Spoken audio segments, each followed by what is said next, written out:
Okay students, today we have to start the second module. So in that second module, that is system drives and devices and actuators. So that involves two parts.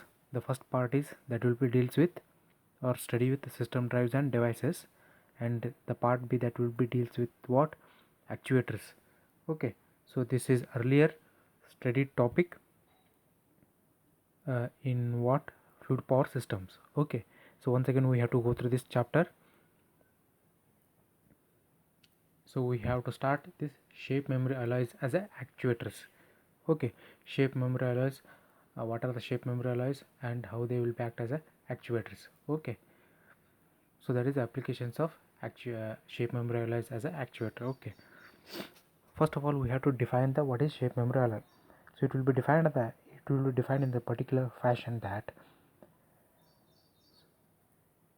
remember their original shape and return to when it heated, even if apparent residual deformation was introduced below certain temperature is called shape memory alloy.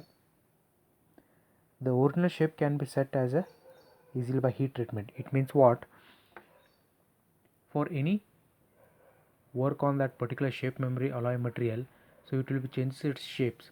So when it will be heated, it will be regain its original shape. So that is a its property of that shape memory alloy. Okay, so that original shape can be easily obtained by heat treatment process.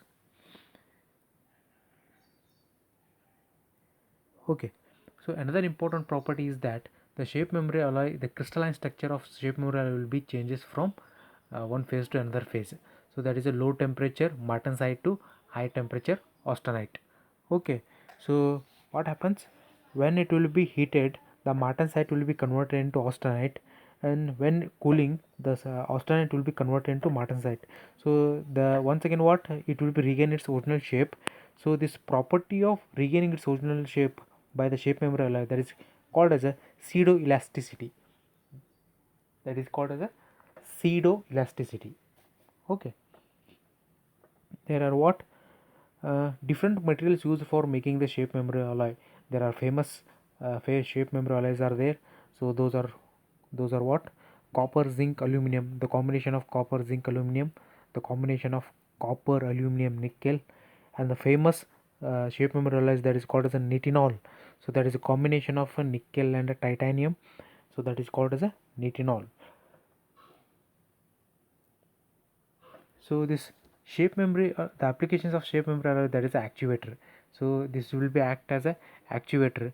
So actuator which will be what we can what which is having a different types of properties like a change of shape, stiffness, position, natural frequency, and other mechanical characteristics in response to temperature. Okay, so that is what. So there are two kinds of shape memory alloys, the alloys as a used as actuators. There is a one way actuator and two way actuators. So you have to remember that. So what is this one way actuator? So that is what the SMA actuators are made as a wire, spring or ribbon shape. So it is able to produce extreme forces from the viewpoint of volume to force ratio. One way shape memory alloy element can only provide the force to displacement in one direction. It means what? So that whatever the spring type or wire type, ribbon type shape memory alloy is there, so when we applying changes, making some in their structure, it will be whatever the changes are there, that is only in one direction. That is a force, that what force is, that is in only one direction. Okay, so that is called as a one way uh, actuator, which is the one way actuator is having some disadvantage as compared to two way actuators. So there is a what? Gravitational bias force and spring bias force. So there are two studies cases are there. One is a gravitational bias force and another one is spring bias force.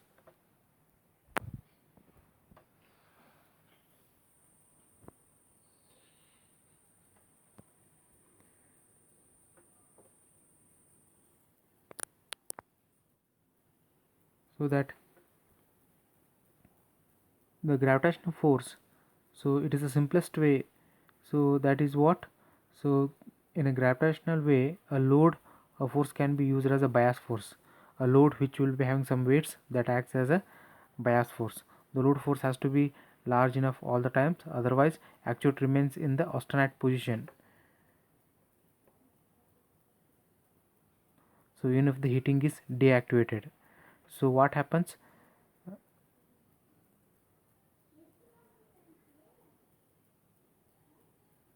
it means what, it has to be create a force on the that shape memory alloy, otherwise it will be create a continuous, even though it will be deactivated, it will be producing the heat.